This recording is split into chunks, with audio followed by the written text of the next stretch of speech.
రోజున మనము పోతన గారు రచించినటువంటి చదువు యొక్క గొప్పతనాన్ని గురించి ఒక మంచి పద్యం నేర్చుకుందామా? ఓకే. చదువని వాడజ్ఞుండగు చదివిన సద సద్వివేక చతురత కల్గుల్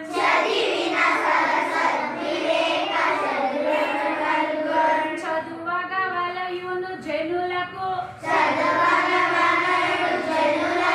చదివించెద నాయులొద్ద చదువు తండ్రి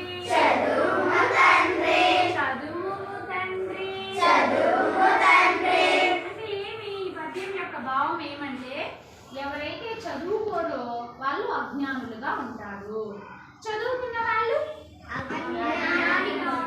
జ్ఞానిగా ఉంటారు. జ్ఞాని అంటే ఏమి? కాబట్టి మనం చదువుకోవాలా వద్దా? ఈ పద్యాన్ని హిరణ్యకశిపుడు ప్రహ్లాదునికి చెప్పారు. ఎవరెవరికి చెప్పారు?